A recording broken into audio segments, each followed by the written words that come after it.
Hello everyone, welcome back to my channel. So today we are going to discuss about the topic collective bargaining. So let's start. So collective bargaining name he suggest कर रहा है. Collective bargaining क्या होता है? जब भी एक organisation के अंदर इंडस्ट्रियल डिस्प्यूट चल रहे होते हैं, industrial dispute in the sense कि जो मैनेजमेंट है और जो वर्कर्स हैं उनके बीच में डिस्प्यूट चल रहे हैं, उनके बीच में कन्फ्लिक्ट या फिर क्लैशेस चल रहे हैं, उससे सोल्व करने के लिए एक जो मेजर यूज़ किया जाता है उसी को हम क्या बोलते हैं? Collective bargaining. Collective bargaining is essentially a process in which employees act as a group in seeking to shape conditions and relations in their employment. अगर एक ऑर्गेनाइजेशन के अंदर मैनेजमेंट और जो उसके अंदर काम करने वाले वर्कर्स हैं उनके बीच में कन्फ्लिक्ट है, तो कन्फ्लिक्ट किस रीजन से हो सकता है? अगर आप किसी ऑर्गेनाइजेशन में काम करते हो और उस ऑर्गेनाइजेशन की जो मैनेजमेंट है, अगर आप दोनों के बीच में कोई कन्फ्लिक्ट है, अगर आप दोनों के बीच में कोई भी क्लैश है, तो उसके पीछे क्या रीज़न हो सकता है? ऐसा हो सकता है कि आपको लगता है कि आपको सैलरी या वेजेस अप्रोप्रिएट नहीं मिल रही हैं, आप ज़्यादा डिजर्व करते हो, फेयरनेस नहीं है, इक्वालिटी नहीं है ऑर्गेनाइजेशन के अंदर, जिस वर्किंग एनवायरनमेंट के अंदर काम करते हो वो सूटेबल नहीं है, वहाँ पे लाइटनिंग अच्छे से नहीं है, या फिर वहाँ का एनवायरनमेंट टेम्परेचर सही नहीं है. कोई भी चीज़ हो सकती है, वर्किंग एनवायरनमेंट से रिलेटेड हो सकती है, इकोनॉमिक बेनिफिट से रिलेटेड हो सकती है, इंसेंटिव से रिलेटेड हो सकती है. बट ये सारी चीज़ें हैं क्या? कोई ना कोई कंडीशन, कोई ना कोई रिलेशन जो आपकी एम्प्लॉयमेंट से रिलेट करते हैं. सो कलेक्टिव बार्गेनिंग क्या है? जब वर्कर्स अपनी जो एम्प्लॉयमेंट से रिलेटेड चीज़ें हैं, कंडीशंस हैं, उनके रिगार्डिंग एक बेटर डिसीजन मेकिंग के लिए जाते हैं, वो हमारे क्या होता है? Collective bargaining. कलेक्टिव बार्गेनिंग क्या है? A process in which employees act as a group in seeking to shape conditions and relations to their employment. कि अगर उनके बीच में कोई कन्फ्लिक्ट है तो वो एम्प्लॉयमेंट की ही किसी कंडीशन की वजह से होता है, और कलेक्टिव बार्गेनिंग के थ्रू वो क्या करते हैं? उस कंडीशन के रिगार्डिंग एक पर्टिकुलर डिसीजन मेकिंग पे आ जाते हैं कि हम अगर ये चाहते हैं कि ये इंप्रूव हो, और मैनेजमेंट चाहती है कि अगर हमने ज़्यादा इंप्रूव किया, ज़्यादा उस पर टाइम लगाया, तो उस पर मनी ज़्यादा लगेगा. तो एक नेगोशिएटिंग पॉइंट पे आ जाना, एक बीच के पॉइंट पे आ जाना, उसी को हम क्या बोलते हैं? Collective bargaining. ये कलेक्टिव बार्गेनिंग में हम डिस्कशन एंड नेगोशिएशन के थ्रू जो भी हमारे मैनेजर्स हैं या वर्कर्स हैं उनके बीच में जो झगड़ा चल रहा है, जो कन्फ्लिक्ट चल रहा है, उसे सॉल्व करने की कोशिश करते हैं. तो वो हमारा मेजर क्या है? Collective bargaining. और वो झगड़ा किस चीज़ के रिगार्डिंग होता है? Terms and conditions of employment. Collective bargaining is a solution of industrial problem between the representative of employers and the employees is by discussion and negotiation. कि कलेक्टिव बार्गेनिंग का मतलब क्या है? कि जो हमारी ऑर्गेनाइजेशंस के वर्कर हैं और जो हमारी ऑर्गेनाइजेशन की मैनेजमेंट है, उनके बीच में कोई भी क्लैश है, उनके बीच में कोई भी कन्फ्लिक्ट है, उसे डिस्कशन एंड नेगोशिएशन से सोल्व करने के मेजर को ही हम क्या बोलते हैं? Collective bargaining. या तो वो वर्कर या मैनेजमेंट के बीच में है, या फिर वर्कर्स के रिप्रेजेंटेड क्या होते हैं? जो ट्रेड यूनियन होती है. ट्रेड यूनियन किसे रिप्रेजेंट करती है? वर्कर के इंटरेस्ट को. तो वर्कर के इंटरेस्ट को रिप्रेजेंट करने वाली ट्रेड यूनियन या मैनेजमेंट के बीच में भी अगर कोई कन्फ्लिक्ट है, तो उसे नेगोशिएशन एंड डिस्कशन के थ्रू सोल्व करने को ही हम क्या बोलते हैं? Collective bargaining. Now what are the features of collective bargaining? So collective bargaining का मतलब क्या है? कि ये अगर आपकी वर्कर्स हैं और ये अगर आपकी मैनेजमेंट है, इनके बीच में जो भी कन्फ्लिक्ट है उसे नेगोशिएशन एंड डिस्कशन के थ्रू सॉल्व करना. तो डिस्कशन का मतलब क्या है? मान लो वर्कर्स को लगता है कि उन्हें पर मंथ 15,000 मिलते हैं, बट उन्हें लगता है कि ये सैलरी जो है वो अप्रोप्रिएट नहीं है, बट मैनेजमेंट को लगता है कि जितना वो काम करते हैं उसके हिसाब से 15,000 काफ़ी है. तो वर्कर्स क्या करते हैं? स्ट्राइक करते हैं. इन सब चीज़ों को करने की बजाय अगर वो नेगोशिएशन या डिस्कशन करें, कि अगर वर्कर्स के मन में ऐसा है, अगर वो ऐसा फील करते हैं कि उन्हें अप्रोप्रिएट सैलरी नहीं मिल रही है, एडुकेट सैलरी नहीं मिल रही, तो वो मैनेजमेंट के साथ जाके डिस्कस करें, उनके साथ मीटिंग हो, एंड देन नेगोशिएट कर लें. नेगोशिएट का मतलब क्या है? एक काइंड ऑफ समझौता कर लें कि भाई 15,000 से ज़्यादा आप चाहते हो, लेकिन मैनेजमेंट भी कह रही है कि ये काफ़ी है, तो हम क्या हो जाए? एक पॉइंट पे आ जाए. मान लो आप चाहते थे कि 15,000 से ज़्यादा आपकी 20,000 कर देनी चाहिए, बट मैनेजमेंट को लगता है कि 15,000 काफ़ी है, तो आपके दोनों के इंटरेस्ट को रखते हुए मान लो उसे 17,500 कर दिया गया. तो वो इसका मतलब क्या है? कि कुछ पॉइंट मैनेजमेंट का भी रखा गया और कुछ पॉइंट आपका भी रखा गया. वो क्या है? कलेक्टिव बार्गेनिंग, जिसके अंदर इंडस्ट्रियल डिस्प्यूट को सोल्व किया जाता है बाय कम्युनिकेशन, बाय डिस्कशन और एक नेगोशिएटिंग, एक बीच के पॉइंट पे आके. तो इसके फीचर्स क्या हुए? कलेक्टिव. कलेक्टिव का मतलब क्या है? कि दोनों वेज से है, मैनेजमेंट का भी इंटरेस्ट होता है एज वेल एज हमारे जो वर्कर्स हैं उनका भी इंटरेस्ट देखा जाता है. Equal bargaining strength. Collective bargaining तभी होगी जब दोनों पार्टीज की इक्वल बार्गेनिंग स्ट्रेंथ होगी. अगर वर्कर्स हैं तो उनके पास भी उतनी ही स्ट्रेंथ है, एंड मैनेजमेंट है उनके पास भी इक्वल स्ट्रेंथ है बार्गेन करने की, यानी कि अपने पॉइंट को रखने की और अपने पॉइंट को प्रूव करने की. ये पॉइंट सही है कि अगर ये 15,000 की जगह 20,000 मान चाहते थे और ये कहते थे कि 15,000 15,000 ही सही है, तो दोनों के पास इक्वल बार्गेनिंग पावर है अपने अपने एक दूसरे को अपने अपने पॉइंट्स को एक्सप्लेन करने की, अपने अपने पॉइंट्स पे स्टेबल रहने की। देन फ्लेक्सिबिलिटी, कि कलेक्टिव बार्गेनिंग क्या होती है, फ्लेक्सिबल होती है, क्योंकि कलेक्टिव बार्गेनिंग तो तभी होगी जब फ्लेक्सिबिलिटी होगी। अगर मैनेजमेंट ने ये सोच रखा था कि 15,000 सही है, 15,000 से ज़्यादा देने की रिक्वायरमेंट नहीं है, बट आगे उसने क्या किया, कलेक्टिव बार्गेनिंग के थ्रू 17,500 में वो रेडी हो गए। इसका मतलब क्या है, उन्होंने कुछ चेंज किए अपनी एनवायरनमेंट के अकॉर्डिंग, डिस्कशन के अकॉर्डिंग कुछ मॉडिफिकेशंस की। अगर कलेक्टिव बार्गेनिंग रिजिड होती, इसका मतलब क्या है कि मैनेजमेंट अपने आप को चेंज करने की सोचती ही नहीं, कि एक बार हमने बोल दिया कि 15,000 इनफ है तो इनफ है, इसका मतलब वो कलेक्टिव बार्गेनिंग नहीं है। कलेक्टिव बार्गेनिंग का मतलब क्या है, डिस्कशन एंड नेगोशिएशन के थ्रू एक ऐसे पॉइंट पे आना जहां दोनों क्या हो, विन विन सिचुएशन पे हो, दोनों के इंटरेस्ट को सिक्योर रखा जा सके। और वो तभी होता है जब वो क्या होती है, फ्लेक्सिबल होती है, यानी कि दोनों पार्टीज एक दूसरे के व्यू पॉइंट को अंडरस्टैंड करने की कोशिश करें और अपने व्यू पॉइंट में थोड़ा चेंज करें। वॉलेंट्री, कलेक्टिव बार्गेनिंग क्या है, वॉलेंट्री है। वॉलेंट्री का मतलब क्या है, कोई भी किसी को फोर्स नहीं करता कलेक्टिव बार्गेनिंग के आने के लिए। फॉर एग्जांपल कि अगर मैनेजमेंट है, अगर मैनेजमेंट ने बोला 15,000 जो है वो इनफ है, तो मैनेजमेंट जो है वो फोर्स नहीं कर सकती वर्कर्स को कि वो माने कि 15,000 इनफ है। अगर उन्हें ये लगता है कि 15,000 इनफ नहीं है तो वो नहीं है, उनको कोई फोर्स नहीं कर सकता। ये उनका वॉलेंट्री नेचर है कि वो उस चीज़ पे कलेक्टिव बार्गेनिंग मानते हैं या नहीं, नेगोशिएशन पे आते हैं या नहीं। वॉलेंट्री का मतलब क्या होता है, फ्रीडम, उनको फुल फ्रीडम है, वो अपना पूरा व्यू पॉइंट रख सकते हैं कि क्या वो उस चीज़ के फेवर में है या वो उस चीज़ के अगेंस्ट है। सो कलेक्टिव बार्गेनिंग कंप्लीटली फ्रीडम है कि कोई कलेक्टिव बार्गेनिंग करना चाहता है या नहीं, अगर वो नहीं चाहते तो उन्हें फोर्स नहीं किया जा सकता। कलेक्टिव बार्गेनिंग कॉन्टिन्यूस, कंटिन्यूस का मतलब क्या है कि ऐसा नहीं है कि ऑर्गेनाइजेशन में आज कोई चीज़ हुई और कलेक्टिव बार्गेनिंग हुई और वो बात खत्म हो गई, नहीं, ये जो है ऑन गोइंग प्रोसेस है जो चलती रहती है। आगे आने वाले कोई भी कन्फ्लिक्ट हो, कोई भी क्लैशेस हो, हर एक को आप क्या कर सकते हो, कलेक्टिव बार्गेनिंग के थ्रू सोल्व कर सकते हो। आज मान लो उन्हें सैलरी के रिगार्डिंग प्रॉब्लम थी, तो ऐसा नहीं है कि आज सैलरी की प्रॉब्लम को हमने 17,500 फाइनल करके सोल्व कर दिया तो कलेक्टिव बार्गेनिंग खत्म हो गई, नहीं, उस चीज़ को फॉलो करना भी कलेक्टिव बार्गेनिंग ही है। कि मैनेजमेंट ने बोल तो दिया कि 17,500 मिलेगी, बट एक्चुअल में मिल रही है या नहीं मिल रही, उसका इम्प्लीमेंटेशन के टाइम भी कलेक्टिव बार्गेनिंग चल रही है। और फ्यूचर में अगर और भी कोई प्रॉब्लम आती है तो वो भी किसके थ्रू सॉल्व होती है, कलेक्टिव बार्गेनिंग। तो ये क्या है, कंटिन्यूस प्रोसेस है, डायनेमिक है। कलेक्टिव बार्गेनिंग क्या है, डायनेमिक। डायनेमिक का मतलब क्या है, जो स्टेबल ना हो, जिसमें चेंजेस होते हैं। ऐसा है कि अगर हमने आज बोला कि 15,000 से वो क्या थे, उनको कंप्लीटली सेटिस्फेक्शन नहीं थी, इसलिए 17,500 रखा, तो क्या ये अब लाइफ लॉन्ग चलेगा? क्या 10 साल बाद भी वो इससे सेटिस्फाई होंगे? आज वो इससे सेटिस्फाई हो गए, बट ये श्योरिटी कोई नहीं देता कि आने वाले टाइम में भी वो इसी से सेटिस्फाई होंगे, क्योंकि एनवायरनमेंट चेंज होती रहती है। इसीलिए कलेक्टिव बार्गेनिंग भी क्या है, डायनेमिक है, टाइम के साथ जो उसकी टर्म्स हैं वो चेंज हो जाती हैं। पावर रिलेशनशिप, कि कलेक्टिव बार्गेनिंग में क्या होता है, पावर रिलेशनशिप होता है। मैनेजमेंट अपनी तरफ से एक पावर दिखाती है, वर्कर्स अपनी तरफ से एक पावर दिखाते हैं, और फिर एक बीच के नेगोशिएटिंग पॉइंट पे एक समझौता कर लेते हैं, एक नेगोशिएटिंग पॉइंट पे आ जाते हैं ताकि दोनों का इंटरेस्ट मेंटेन रहे।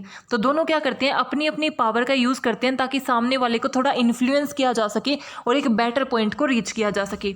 इंटीग्रल पार्ट है, ऑब्वियस सी बात है, अगर एक इंडस्ट्री के अंदर डिस्प्यूट चल रहे हैं, क्लैशेस चल रहे हैं, तो वो अच्छे से परफॉर्म नहीं कर पाएगी, क्योंकि उसके वर्कर्स अपना कंप्लीट 100% नहीं देंगे, वो मोटिवेटेड नहीं होंगे, तो वो अच्छे से परफॉर्म नहीं कर पाएगी। इसीलिए कलेक्टिव बार्गेनिंग के थ्रू आप क्या कर सकते हो, एक गुड पॉइंट पे आ सकते हो, एक ऐसे पॉइंट पे आ सकते हो जब सब इफेक्टिवली वर्क कर रहे हो और आपकी ऑर्गेनाइजेशन ग्रो कर रही हो।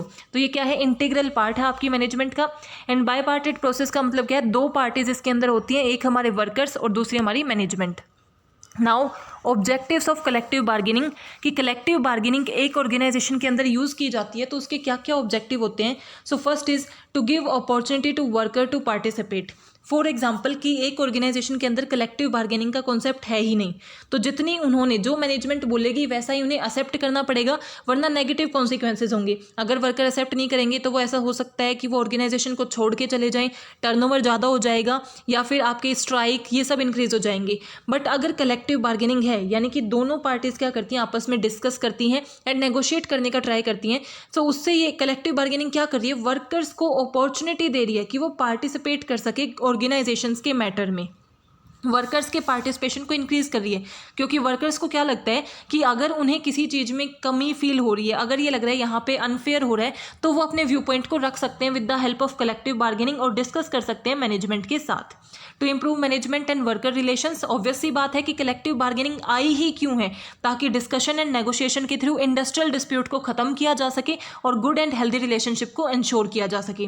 To resolve industrial dispute, main objective क्या है कलेक्टिव बार्गेनिंग का, कि इंडस्ट्रियल डिस्प्यूट, इंडस्ट्रीज में जो भी कन्फ्लिक्ट चल रहे हैं वर्कर्स के बीच में, मैनेजमेंट के बीच में, ट्रेड यूनियन के बीच में, उन सबको सोल्व करना with the help of negotiation and discussion.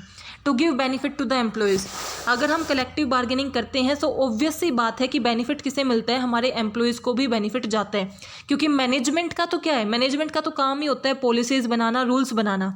But अगर वो एम्प्लॉयज़ को लगता है कि वो पॉलिसीज़ एंड रूल्स उनके फेवर में नहीं है, तो वो कलेक्टिव बार्गेनिंग के यूज़ करके उन्हें चेंज करा सकते हैं, अमेंड करा सकते हैं, जिससे अपने आप को वो बेनिफिट प्रोवाइड करते हैं। Now process of collective bargaining, कि किस तरीके से कलेक्टिव बार्गेनिंग की प्रोसेस होती है। मान लो किसी भी ऑर्गेनाइजेशन में कोई इंडस्ट्रियल डिस्प्यूट चल रहा है, तो किस तरीके से कलेक्टिव बार्गेनिंग को यूज़ करके वो सोल्व किया जाता है। सो जो भी हमारी प्रोसेस होती है उसे दो मेजर एनवायरमेंटल फैक्टर अफेक्ट करते हैं, that is union management relationship and bargaining structure. Union management relationship यानी कि जो भी इंडस्ट्रियल डिस्प्यूट है उससे पहले यूनियन मैनेजमेंट की कैसी रिलेशनशिप है। अगर हमारी ट्रेड यूनियन या फिर आप वर्कर्स भी बोल सकते हो, उनकी रिलेशनशिप मैनेजमेंट के साथ अच्छी है, पॉजिटिव है, तो कलेक्टिव बार्गेनिंग बहुत positive result and favourable result लेके आएगी। क्योंकि अगर आप एक ऑर्गेनाइजेशन में काम कर रहे हो और आपकी इक्वेशन आपकी मैनेजमेंट के साथ अच्छी है और आपको किसी चीज़ में डाउट है, आपको लगता है ये अनफेयर हो रहा है, तो अगर आप जाके मैनेजमेंट को बोलोगे तो आप पे ट्रस्ट करेंगे, उस पर एक्शन लेने की सोचेंगे और एक नेगोशिएटिंग पॉइंट पे जल्दी आएंगे। बट अगर आपकी रिलेशन अच्छी नहीं है तो मैनेजमेंट को क्या लगता है कि ये फालतू में टॉपिक्स लेके आ रहे हैं, इशू क्रिएट कर रहे हैं, और वो ऐसा भी हो सकता है कि जॉब से निकाल दें। तो कितनी बेटर यूनियन मैनेजमेंट रिलेशनशिप है वो इम्पैक्ट डालता है, एंड बार्गेनिंग स्ट्रक्चर क्या है वो भी आपकी कलेक्टिव बार्गेनिंग की प्रोसेस पे इम्पैक्ट डालता है। बार्गेनिंग स्ट्रक्चर का क्या मतलब है, a single union dealing with single, एक कंपनी है क्या वो सिंगल यूनियन के साथ डील कर रही है, एक कंपनी है क्या वो नंबर ऑफ यूनियन के साथ डील कर रही है, दो कंपनी है उनके साथ एक यूनियन डील कर रही है, या फिर नंबर ऑफ यूनियंस हैं और नंबर ऑफ कंपनीज हैं वो आपस में डील कर रही हैं। ये चार तरीके हो सकते हैं। सो उसी के बेस पे कलेक्टिव बार्गेनिंग की प्रोसेस होगी। अब आप एक ऑर्गेनाइजेशन में काम करते हो, वहाँ पे यूनियन कैसी है उसी के बेस पे तो आप बार्गेनिंग की प्रोसेस करोगे ना। ऐसा हो सकता है कि एक कंपनी है वो एक ही यूनियन के साथ डील कर रही है, ऐसा हो सकता है कि एक कंपनी दो यूनियन के साथ जुड़ी हुई है, ऐसा भी हो सकता है कि एक ही यूनियन जो है वो दो कंपनीज के साथ जुड़ी हुई है, या फिर number of companies number of union के साथ जुड़ी हुई हैं। तो किस तरीके का बार्गेनिंग स्ट्रक्चर है उसके बेस पे भी डिपेंड करता है कि बार्गेनिंग कैसी होगी। फॉर एग्जांपल कि एक कंपनी और एक यूनियन है तो इन दोनों के बीच में ही मीटिंग होगी क्योंकि एक एक है दोनों। बट अगर एक कंपनी के अंदर दो यूनियन है तो मीटिंग के अंदर सबको प्रेजेंट होना जरूरी है। इस यूनियन का भी इंटरेस्ट देखा जाएगा, इस यूनियन का इंटरेस्ट भी देखा जाएगा और कंपनी का भी इंटरेस्ट देखा जाएगा, और उसके बेस पे कलेक्टिव बार्गेनिंग होगी। अगर दो कंपनीज हैं, अगर इन दोनों के बीच में कन्फ्लिक्ट है तो ये आपस में कर सकती हैं, इन दोनों के बीच में है तो ये आपस में कर सकती हैं, इनको इकट्ठा मीटिंग होने की जरूरत नहीं है। सिमिलरली अगर एक ऑर्गेनाइजेशन से ज़्यादा यूनियन जुड़ी हुई हैं तो सबकी क्या देखा जाएगा, इंटरेस्ट देखा जाएगा, और उसी के बेस पे क्या की जाएगी, कलेक्टिव बार्गेनिंग की जाएगी। ये क्या थे जो फैक्टर हमारी प्रोसेस को अफेक्ट करते हैं। पहला फैक्टर जो अफेक्ट करता था वो क्या था कि मैनेजमेंट और वर्कर्स के बीच में कैसे रिलेशन है। दूसरा बार्गेनिंग का स्ट्रक्चर क्या है, यानी कि हमारी ऑर्गेनाइजेशन से कितनी यूनियन जुड़ी हुई है, उसी के बेस पे प्रोसेस परफॉर्म की जाती है। अब प्रोसेस क्या है, सबसे पहले प्रिपेयरिंग फॉर नेगोशिएशन, कि जब भी आप नेगोशिएशन स्टार्ट करते हो यानी कि कलेक्टिव बार्गेनिंग करना चाहते हो तो सबसे पहले उसके रिगार्डिंग आपको प्रिपरेशन करनी होती है। क्योंकि अगर आपकी ऑर्गेनाइजेशन में कोई कन्फ्लिक्ट है जिसे सॉल्व करने के लिए आप कलेक्टिव बार्गेनिंग का यूज़ कर रहे हो तो इसका मतलब क्या होगा, डिस्कशन होगा। डिस्कशन के लिए मीटिंग होगी जिसमें जो भी आपके एस्पेक्ट हैं वो डिस्कस किए जाएंगे कि इस चीज़ पे हमें क्या है, लगता है कि ऑर्गेनाइजेशन लैग कर रही है या फिर यहाँ पे ऑर्गेनाइजेशन अनफेयर है, आपको अपने व्यू पॉइंट रखने हैं। तो अगर आपको कहीं पे अपने व्यू पॉइंट रखने हैं तो उसके रिगार्डिंग पहले आपको क्या करनी पड़ती है, प्रिपरेशन करनी पड़ती है। सिमिलरली जब भी कलेक्टिव बार्गेनिंग की प्रोसेस होती है तो सबसे पहला स्टेप यही होता है कि उस नेगोशिएशन के लिए प्रिपेयर करो। It is essential for the employers and employees. सिर्फ एम्प्लॉयज़ ही प्रिपेयर नहीं करते, मैनेजमेंट भी प्रिपेयर करती है, क्योंकि दोनों को अपने व्यू पॉइंट रखने होते हैं, दोनों को ये बताना होता है कि किस तरीके से उन्हें लगता है कि वो सही है। तो दोनों को अपने व्यू पॉइंट रखने होते हैं, इसलिए उन्हें एडवांस में ही क्या करना होता है, प्रिपेयर करना होता है जो भी कॉम्प्लेक्स टॉपिक है उसके रिगार्डिंग। तो सबसे पहले उन्होंने क्या किया, preparation for negotiation. After that identifying bargaining issue, कि सबसे पहले तो नेगोशिएशन होगी, उसके लिए प्रिपेयर हो जाओ कि भाई नेगोशिएशन होने वाली है, एक मीटिंग होगी जिसके अंदर आपको अपने अपने व्यू पॉइंट रखने हैं। फिर आइडेंटिफाई करो कि वो जो डिस्प्यूट है वो किस चीज़ की वजह से है, जिसके ऊपर आप नेगोशिएशन करने वाले हो, उसके पीछे, उस झगड़े के पीछे, उस डिस्प्यूट के पीछे क्या कारण है। वेजेस से रिलेटेड डिस्प्यूट है, यानी कि वो सैलरी से सेटिस्फाई नहीं है, वेजेस से सेटिस्फाई नहीं है, अदर इकोनॉमिक बेनिफिट से इशू है, यानी कि जैसे बोनस आप देते हो वो बोनस से सेटिस्फाई नहीं है, अदर मॉनेटरी इंसेंटिव से वो सेटिस्फाई नहीं है। इंस्टीट्यूशनल इशू है, आपके इंस्टीट्यूट से रिलेटेड इशू है, फॉर एग्जांपल वर्किंग एनवायरनमेंट उन्हें अप्रोप्रिएट नहीं लग रहा, आपकी पॉलिसीज उन्हें सही नहीं लग रही, या फिर एडमिनिस्ट्रेटिव इशू है, यानी कि मैनेजमेंट के साथ ही उनके इशू है कि मैनेजमेंट का बिहेवियर अच्छा नहीं है, मैनेजमेंट ऑब्जेक्टिव्स को अच्छे से डिफाइन नहीं करती, या फिर मैनेजमेंट जो रिलेशंस बनाती है मैनेजमेंट अनफेयर है, इनइक्वालिटी शो करती है। सो इन सब चीज़ों से रिलेटेड क्या हो सकते हैं, इशू हो सकते हैं। तो सेकंड स्टेज में आपको क्या करना होता है, ये आइडेंटिफाई करना होता है कि आपका इशू किस चीज़ से रिलेटेड है। फॉर एग्जाम्पल जो हमारे एम्प्लॉयज़ हैं वो वेजेस से सेटिस्फाई नहीं है, तो सबसे पहले हमने क्या किया कि नेगोशिएशन के लिए प्रिपेयर किया कि हमें नेगोशिएट करना है, तो उसके लिए रेडी हो जाओ, प्रिपेयर हो जाओ। देन उसके बाद ये आइडेंटिफाई करो कि किस चीज़ के रिगार्डिंग हमारी मीटिंग होगी, यानी कि क्या इशू है जिसके बारे में हमें डिस्कस करना है। देन फाइनली वो मीटिंग होती है, नेगोशिएशन किया जाता है, यानी कि वर्कर्स अपना व्यू पॉइंट रखते हैं, मैनेजमेंट अपना व्यू पॉइंट रखती है। इस फेज पे दोनों पार्टीज क्या करती हैं, एक दूसरे के सामने अपनी अपनी डिमांड रखती हैं और एक फाइनल मीन्स अपने डिस्कशन करती हैं और एक डिसीजन पे पहुंच जाती हैं। जैसे हमने डिसीजन लिया था कि 17,500 का ये उनको प्रोवाइड की जाएगी, तो मान लो ट्रेड यूनियन और मैनेजमेंट उस यूनिट, उस जो भी मीटिंग हुई उसमें मौजूद थे, उसमें प्रेजेंट थे। तो ट्रेड यूनियन ने बोला कि 15,000 से वर्कर सेटिस्फाई नहीं है, वो चाहते हैं कि 20,000 उनकी क्या हो जाए, इनकम हो जाए। मैनेजमेंट ने बोला कि ज़्यादा से ज़्यादा, अब उन्होंने मीटिंग की डिस्कस किया, 17,000 1500 पे वो रीच हो गए। तो ये फाइनल डिस्कशन नहीं होता है, ये सिर्फ नेगोशिएशन की फेज़ है। ये नेगोशिएशन की जो डिस्कशन रीच हुआ है उसको हमें क्या करना होता है, रेटिफाई भी करना होता है कि ये जो 17,500 है, ट्रेड यूनियन क्या करेगी, जितने भी मेंबर्स हैं, जितने भी वर्कर्स हैं, उस मीटिंग के बाद सबको बोलेगी कि भाई एक्चुअल डिसीजन ये निकला है कि 17,500 कर दी जाएगी। फिर वो वर्कर्स क्या करते हैं, वोट करते हैं। फॉर एग्जांपल अगर 100 वर्कर्स हैं ऑर्गेनाइजेशन में, जिसमें से 5 ट्रेड यूनियन उन्हें क्या कर रही है, 5 मेंबर्स ट्रेड यूनियन में है जो रिप्रेजेंट करते हैं, तो ये 5 मेंबर क्या 17,500 का एक एग्रीमेंट लेके आए जो मैनेजमेंट के साथ डिस्कशन के बाद आया। तो अब ये जो 100 मेंबर्स होंगे ये वोट करेंगे कि कितने लोग 17,500 के फेवर में हैं, कितने फेवर में नहीं है। जो फेवर में है इसका मतलब वो कहते हैं कि ठीक है भाई 17,500 सही है। जो फेवर में नहीं है मतलब वो क्या चाहते हैं, 20,000 ही हो, 17,500 ना हो। तो उसके बेस पे वोट कराया जाता है। अगर मेजॉरिटी ऑफ वर्कर्स रेडी हो जाते हैं कि जो हमारा डिस्कशन आया है, जो एग्रीमेंट लास्ट में निकला है वो सही है, हम उनसे सेटिस्फाई हैं, अगर सेटिस्फाई हैं तो ठीक है, अगर सेटिस्फाई नहीं है तो फिर इसका मतलब दोबारा से मीटिंग होगी और उसमें रेटिफिकेशन की जाएगी कि भाई चेंज करो, इससे भी हमारे वर्कर्स हैप्पी नहीं है। एंड देन अगर वो हैप्पी हैं, जो भी उनका फाइनल डिसीजन होता है, फिर क्या होता है, कॉन्ट्रैक्ट एडमिनिस्ट्रेशन, यानी कि 17,500 का नया कॉन्ट्रैक्ट बन जाएगा। अगर सभी worker, majority of worker ready हैं तो उनके बीच में नया कॉन्ट्रैक्ट बनेगा 17,500 का, जिसे दोनों पार्टीज साइन करेंगी। और यहाँ नेगोशिएशन एक्चुअल में फिनिश नहीं होता, यहीं से एक्चुअल में कलेक्टिव बार्गेनिंग स्टार्ट हो रही है कि अब से नेक्स्ट मंथ से उन्हें 17,500 देने हैं। तो उसको अच्छे से प्रोविजंस को फॉलो करना भी हमारी किसके अंदर आता है, कलेक्टिव बार्गेनिंग के अंदर आता है। क्योंकि मैंने क्या बोला था, ये कॉन्टिन्यूस प्रोसेस है, ऐसा नहीं है एक बार हुआ और वो खत्म हो गई। तो प्रोसेस में हमें क्या करना होता है कि सबसे पहले तो 2 फैक्टर अफेक्ट करते हैं एनवायरनमेंट के, वो क्या है कि बार्गेनिंग